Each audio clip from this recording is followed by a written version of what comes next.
जीवन हमें एक मौका देता है, इसलिए जब भी सही कॉलेज चुनने का समय आए तो सिर्फ मंगलायतन यूनिवर्सिटी आपके बेहतरीन भविष्य और सर्वांगीण विकास के लिए। दोस्तों, सिनेमा जगत में 70 का दशक शुरू हो रहा था। एक तरफ हेमा मालिनी और जया बच्चन जैसी अदाकाराएं फिल्मों में अपनी शानदार एक्टिंग से फैंस को दीवाना बना रही थी, तो दूसरी तरफ परवीन बॉबी जैसी अभिनेत्री अपनी खूबसूरती और कमाल की एक्टिंग की बदौलत बहुत कम समय में लोकप्रियता हासिल करने वाली अभिनेत्री बनी। आज परवीन बॉबी के बारे में इसलिए जिक्र किया जा रहा है क्योंकि 20 जनवरी है और 20 साल पहले साल 2005 में आज ही के दिन उन्होंने इस दुनिया को अलविदा कह दिया था। परवीन की लाइफ किसी फिल्म स्टोरी से कम नहीं रही। उनसे जुड़े कई तमाम किस्से हैं जिनके बारे में अक्सर चर्चा की जाती है। आज मैं आपको उनसे जुड़ा एक ऐसा रोचक किस्सा लेकर आया हूं जिसके बारे में जानकर यकीनन तौर पर आपको हैरानी होगी। नमस्कार, आप देख रहे हैं दैनिक जागरण का डिजिटल प्लेटफॉर्म और मैं हूं आपके साथ आशीष राजेंद्र कुमार।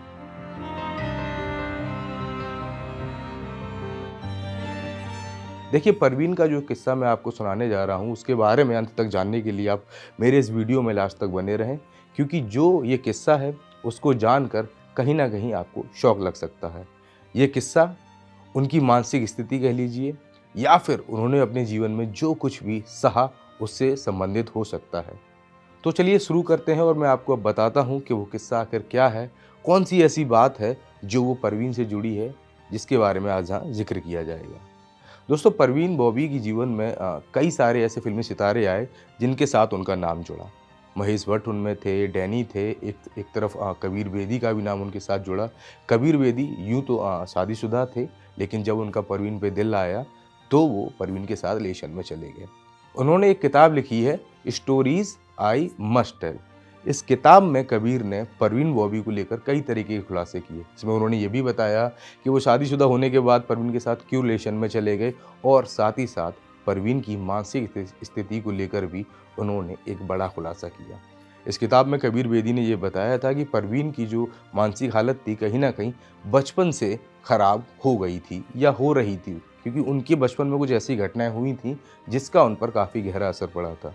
कबीर की किताब के मुताबिक परवीन को बचपन में आत्माएं दिखती थीं, उनको बुरे सपने आया करते थे जिसकी वजह से वो कभी कभी घबरा जाती थी। कबीर के कथन अनुसार उनकी माँ ने भी ये बताया कि बचपन में कई बार परवीन को इस तरीके के सपने आते थे जिसकी वजह से वो रात में उठ जाती थी और डर जाती थी। उन सपनों में उनको अपने पूर्वज और मुग़ल कुछ इमारतें थीं वो दिखाई देती थीं। ऐसा इसलिए कहा गया है क्योंकि कबीर के मुताबिक उनकी माँ ने जो बताया उसके आधार पर कभी परवीन के जो पूर्वज थे वो मुग़लों के यहाँ काम किया करते थे। हालांकि परवीन का जो जन्म था वो काफ़ी समय बाद हुआ, लेकिन उसका गहरा असर कहीं ना कहीं उनकी मानसिक स्थिति पे भी था, क्योंकि परवीन की माँ ने ये भी बताया था कि परवीन के जो पिता थे उनके साथ भी कुछ ऐसा ही हुआ करता था। सिर्फ कबीर बेदी ही नहीं, परवीन बॉबी के एक और एक्स बॉयफ्रेंड और फिल्म मेकर महेश भट्ट ने भी इस बात का खुलासा किया था कि परवीन बॉबी को कभी कभी पैनिक अटैक भी आया करते थे। इतना ही नहीं, कई मीडिया इंटरव्यूज़ में परवीन ने इस बात का खुलासा भी किया था कि हिंदी सिनेमा के तमाम ऐसे बड़े बड़े सुपरस्टार हैं जो उनका मर्डर करना चाहते थे, यानी उनकी हत्या कराना चाहते थे। इसके अलावा राजनीतिक दल और तमाम विदेशी हस्तियों पर भी परवीन ने आरोप लगाए थे, जिसको लेकर कोर्ट कचहरी के भी चक्कर लगे थे। खैर, वो सब बातें बेबुनियाद निकली और 2005 20 जनवरी को मुंबई में उनके एक घर पे उनका शव मिला, जो कि पिछले 3 दिनों से सड़ रहा था।